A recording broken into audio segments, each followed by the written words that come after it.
terms of timelines, time frame po, sabi nyo nga, no, 10 araw binibigay nyo po dito sa mga contractors para sumagot.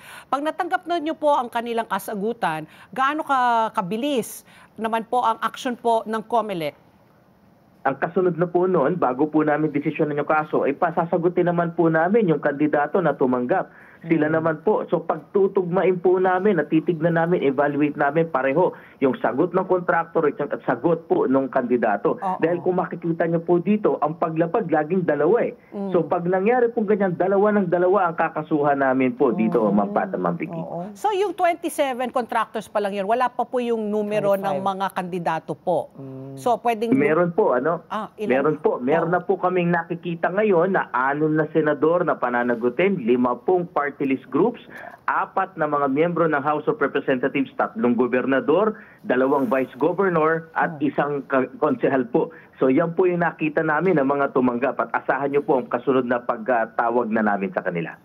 Okay. When do we expect po na kayo po ay tatawag na po dito sa mga kandidato, sa mga senador, sa gobernador? At papangalanan. At papangalanan nyo rin ho ba?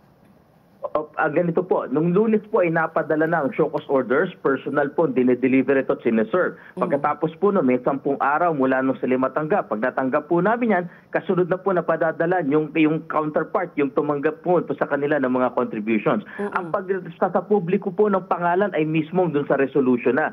Dahil ayaw po ni Chairman Garcia na baka sabihin, ginagawa namin trial by publicity. Ito po talaga yung tahasang investigasyon. Ang ilalabas na po ay findings na mismo ng COMELEC.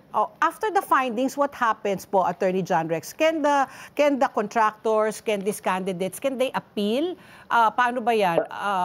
Ano po yung proseso? Please take us through this. Kasi ngayon lang po namin ito na-encounter dahil although I think it's open secret, alam naman po natin talaga marami nagdo-donate. Pero yun na nga, no, na yung paglalabag at dahil nga dito sa flood control mess, talagang lahat ngayon talaga we're scrutinizing everything. So take us through the process po after you receive it.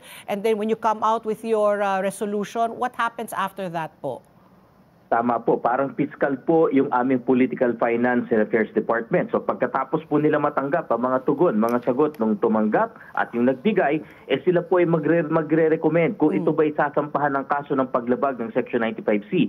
Aakyat po ito sa Commission and Bank at ang Commission and Bank po ang magdedesisyon sa pamamagitan ng resolution kung talagang sasampahan na namin ng kaso sa Regional Trial Court. Bakit po sa Regional Trial Court? Kasi may pagkakakulong. Kailangan po sa korte talaga yan.